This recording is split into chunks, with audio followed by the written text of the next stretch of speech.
শাহপুর পঞ্চায়েত মদমুক্ত শাহপুর পঞ্চায়েত আমার লক্ষ্য আমার লক্ষ্য আমার লক্ষ্য মদমুক্ত শাহপুর পঞ্চায়েত আমার লক্ষ্য আমার লক্ষ্য আমার লক্ষ্য মদমুক্ত ওড়িশা আমার লক্ষ্য আমার লক্ষ্য আমার লক্ষ্য মিলিত ওড়িশা নিশা নিবারণ সমিতি অভিযান জিন্দাবাদ জিন্দাবাদ জিন্দাবাদ শাহপুর পঞ্চায়েত মহিলা একতা জিন্দাবাদ জিন্দাবাদ জিন্দাবাদ কান খুলিকালি শোন সরকার মদা আমরা নাই দরকার কান খুলিকালি শোন সরকার মদা আমরা নাই দরকার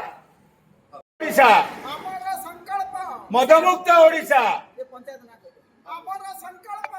শাহপুর পঞ্চায়েত মদমুক্ত আমার সংকল্প শাহপুর মদমুক্ত পঞ্চায়েত শাহপুর পঞ্চায়েত মদমুক্ত আমার লক্ষ্য আমার লক্ষ্য আমার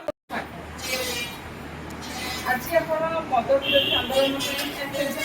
ଆମ ପେପରରେ ମୁଁ ପଢ଼ିଲି ପଢ଼ିବା ଦ୍ୱାରା ମୁଁ ଜାଣିଲି ଯେ ନାଇଁ ଏଇ ଷ୍ଟେପ୍ ଗୁଡ଼ାକ ଅଛି ଏଇ କାର୍ଯ୍ୟକ୍ରମ ଆପଣ କରିଛନ୍ତି ଏଇ ଷ୍ଟେପ୍ ଆପଣ ନେଇଛନ୍ତି ଏମିତି କାର୍ଯ୍ୟରତ ଆପଣମାନେ ଅଛନ୍ତି ଆଜି ମୋ ଘରୁ ଯେତେବେଳେ ବାହାରିଲି ମୁଁ କହିଲି ମାମା ମୁଁ ଯାଉଛି କୁଆଡ଼େ ଯାଉଛି ମୁଁ ଯାଉଛି ଟିକେ ମଦ ବିରୋଧୀ ଆନ୍ଦୋଳନରେ ସାମିଲ ହେବା ପାଇଁ କାହିଁକିନା ମୁଁ ଦେଖୁଛି ମୋ ଗାଁରେ ଯେତିକି ବର୍ତ୍ତମାନ ଶ୍ରେଣୀର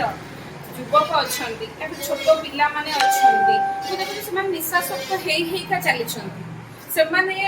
ଷ୍ଟାର୍ଟିଂ ସେମାନଙ୍କର ଏମ୍ ରହୁନି ଯେ ଆମେ ଗୋଟେ ଭଲ ଜବ୍ କରିବୁ ଆମେ ଗୋଟେ ଭଲ ବିଜନେସ୍ କରିବୁ ସେମାନଙ୍କର ମାଇଣ୍ଡ ସେଟ୍ ରହୁଛି କୋଉଠୁ ଆମେ ପଇସା ପାଇବୁ କେମିତି ମଦ ଇଭିନ୍ ଏଇ ଘର ଗୋଟେ ଅଛି ଦିଟା ଘର ତିନିଟା ଘର ଛାଡ଼ି ମଦ ମିଳୁଛି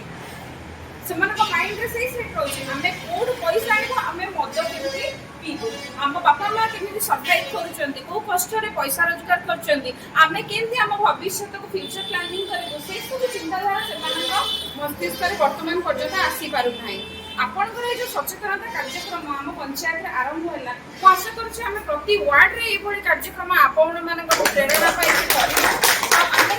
ଯୁବପିଢ଼ିମାନଙ୍କୁ ପ୍ରେରିତ କରିବୁ ଯେ ମଦ ହେଉଛି ଗୋଟେ ବିଷାକ୍ତ ପଦାର୍ଥ ଯାହା ଆପଣମାନଙ୍କର ଭବିଷ୍ୟତକୁ ନଷ୍ଟ କରିଦେଉଛି ଆମେ ବର୍ତ୍ତମାନ ସବୁଠି ସଚେତନ ଆପଣଙ୍କର ଏଇ ଯେଉଁ କାର୍ଯ୍ୟକ୍ରମ ଦ୍ୱାରା ସଚେତନଶୀଳ ହୋଇକି ଆମେ ମା ମାନଙ୍କୁ ଏକତ୍ରିତ କରିବୁ କାହିଁକିନା ପ୍ରତ୍ୟେକ ମା ହେଉଛନ୍ତି ଗୋଟେ ଘରର ମେରୁଦଣ୍ଡ ସ୍ତ୍ରୀ ଲୋକ ଝିଅ ପିଲା ସମସ୍ତଙ୍କର ଆଜିକାଲି ଯିବାକୁ ବି କଲେଜ ହଉ ଯୋଉଠି ବାହାରକୁ ରାତି ହେଲେ ବି କେମିତି ଘରକୁ ପଳେଇ ଆସିବୁ ସମସ୍ତଙ୍କ ଗୋଟେ ଚିନ୍ତା ବି ରହୁଛି ଘରେ ମା ହଉ ବାପା ହଉ ସେଇ ପିଲାଙ୍କର ବି ଚିନ୍ତା ରହୁଛି ପାଠ ପଢ଼ିବାକୁ ଗଲେ ବି ସେଠି ବି ଗୋଟେ ମନରେ ଆସୁଛି ଆମେ କେମିତି ସେଫ୍ଟିରେ ଘରେ ଯାଇକି ପହଞ୍ଚିବୁ କାହିଁକିନା ମଦୁଆଙ୍କ ସଂଖ୍ୟା ବହୁତ ମାତ୍ରାରେ ବଢ଼ିଯାଉଛି ଆଉ ସେମାନେ ମଧ୍ୟ ସମସ୍ତଙ୍କୁ ଗୋଟେ ଖରାପ ବ୍ୟବହାର ଗୋଟେ ଅସାମାଜିକ ହିଁ ବୁଲିବା ଖରାପ ବ୍ୟବହାର ଦେଖେଇବା ଭାଷା କହିବା ଏଇଟା ସମସ୍ତେ କିନ୍ତୁ ଆମେ ବି ଚାହୁଁଛୁ ସଭା କରିବାର ଲକ୍ଷ୍ୟ ହେଉଛି ନିଶାମୁକ୍ତ କରିବା ଗୋଟେ ଗୋଟେ ପଞ୍ଚାୟତରେ ଆମେ ଯଦି ନିଶାମୁକ୍ତ କରିପାରିବା ତାହେଲେ ନିଶ୍ଚିତ ଆମେ ଗୋଟେ ବ୍ଲକ୍ କରିପାରିବା ବ୍ଲକ୍ କଲେ ଜିଲ୍ଲା କରିପାରିବା ଏଇଭଳି ଆମେ ଆଗକୁ ଆଗକୁ ଯିବା ବୋଲି ଆମମାନଙ୍କର ଲକ୍ଷ୍ୟ ଅଛି ଏହି ଉଦ୍ଦେଶ୍ୟରେ ଆଜି ଆମର ସଭା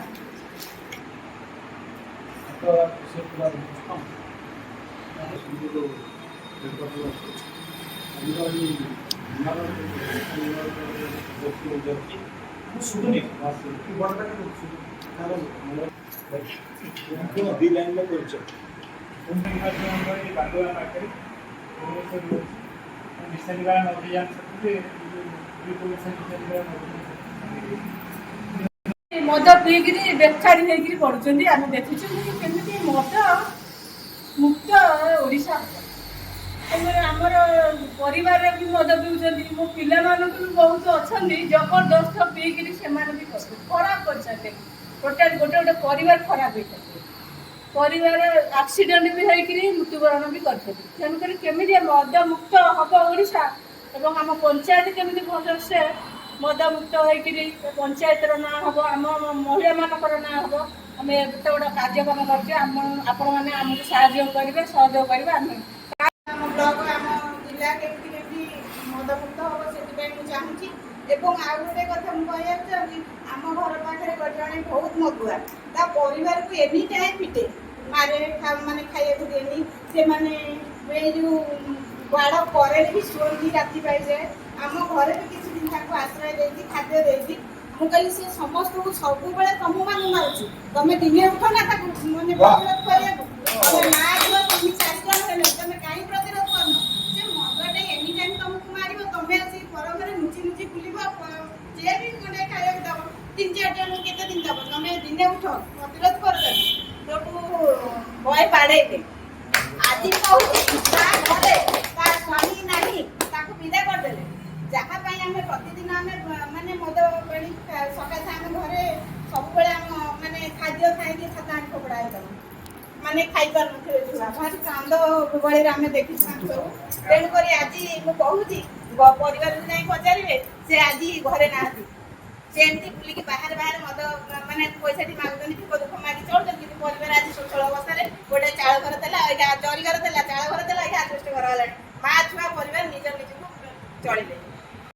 ମଦୁଆ କି ପୁଅ ମଦୁଆ, ତେବେ ମା ମାନେ ଯଦି ପ୍ରତିରୋଧ କରିବେ ତେବେ ଠିକ୍ ହେବ।